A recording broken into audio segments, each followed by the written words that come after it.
जब संसार अन्याय, भय और भ्रम के अंधकार में डूब जाता है, तब महाकाली माँ का उदय होता है, केवल विनाश के रूप में नहीं, बल्कि सृष्टि के नवजागरण के रूप में। उनका रूप भले ही भयानक प्रतीत हो, पर भीतर छिपी है असीम करुणा और रशन का भाव।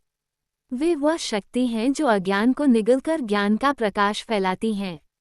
माँ का हर रूप, हर स्वरूप हमें ये सिखाता है कि जीवन में जब भी भय या असंतुलन आए, तब हमें भीतर की काली शक्ति को जागृत करना चाहिए। वो शक्ति जो हमें अन्याय के विरुद्ध खड़ा होने का साहस देती है और जो हमारे मन के भ्रमों को जलाकर सच्चाई का दीप जलाती है।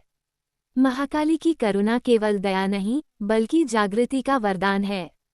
जब कोई भक्त टूट जाता है, दिशा खो देता है, तब माँ उसे अपने सघन अंधकार में समेट लेती हैं ताकि वह नया जन्म पा सके।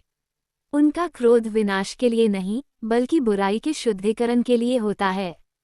जैसे एक माँ अपने बच्चे की भूल को सुधारने के लिए कभी कभी कठोर होती है, वैसे ही महाकाली की कठोरता भी प्रेम का ही रूप है। उनका संदेश है, जब तक तुम भीतर के अहंकार को नहीं त्यागोगे, तब तक वास्तविक शांति नहीं पा सकोगे। यही करुणा हमें आत्मचिंतन के मार्ग पर ले जाती है, जहां हम स्वयं से प्रश्न करते हैं, मैं कौन हूँ और मुझे किससे मुक्ति चाहिए। महाकाली माँ की सबसे बड़ी करुणा यह है कि वे भय को समाप्त कर देती हैं। जो उनके चरणों में समर्पित होता है, वह जीवन के सबसे कठिन तूफानों में भी स्थिर रहना सीखता है। उनका काला रंग हमें याद दिलाता है कि अंधकार से डरना नहीं चाहिए, क्योंकि उसी से सृजन की शुरुआत होती है। जैसे रात्रि के बाद भोर आती है, वैसे ही कठिन समय के बाद प्रकाश का नया युग आता है। जो व्यक्ति माँ काली की साधना में प्रवृत्त होता है, उसके भीतर एक नया विश्वास जन्म लेता है, मैं अकेला नहीं हूँ, मेरे भीतर माँ की शक्ति प्रवाहित हो रही है। यही भाव उसे आत्मबल, साहस और आंतरिक स्थिरता देता है। आज का मनुष्य भौतिकता के जाल में फंसकर मानसिक शांति खो चुका है। हर ओर स्पर्धा, ईर्ष्या और तनाव का विष फैला हुआ है। ऐसे समय में महाकाली माँ की उपासना हमें सिखाती है कि बाहरी अराजकता को रोकने से पहले हमें भीतर की अराजकता को शांत करना होगा। माँ काली हमें अपने अंदर झांकने की प्रेरणा देती हैं। वे कहती हैं, पहले अपने मन को जीत लो, संसार अपने आप जीत जाओगे। जब हम माँ के नाम का स्मरण करते हैं, तब हमारे भीतर नकारात्मक विचार, भय और क्रोध धीरे धीरे समाप्त होने लगते हैं।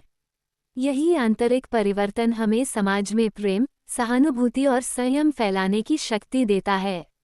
महाकाली की करुणा का चरम रूप मुक्ति है, भय से, द्वेष से और असत्य से मुक्ति।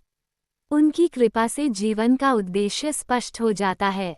वे केवल हमारे रक्षक नहीं, हमारे मार्गदर्शक भी हैं।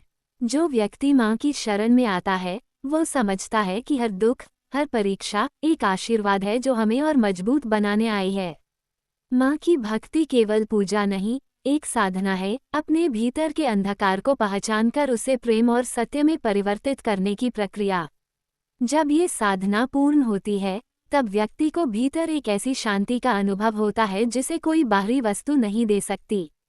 यही है महाकाली माँ की अपार करुणा, जो हमें भय से नहीं, स्वयं से परे जाने का मार्ग दिखाती है। अंतिम भाव, जो भी व्यक्ति सच्चे मन से माँ महाकाली का नाम लेता है, उसके जीवन में संतुलन, निर्भयता और गहरी शांति का प्रवाह होता है। काली माँ क्रोध नहीं, करुणा है, जो बुराई को मिटाकर सच्चाई का सृजन करती हैं। माँ महाकाली आपके जीवन से हर नकारात्मकता को दूर करें। आपके घर परिवार में सदा खुशहाली, शांति और सकारात्मकता का वास रहे। माँ का आशीर्वाद आप पर यूं ही बना रहे। मिलते हैं अगले वीडियो में, तब तक जय माता दी, जय श्री राम।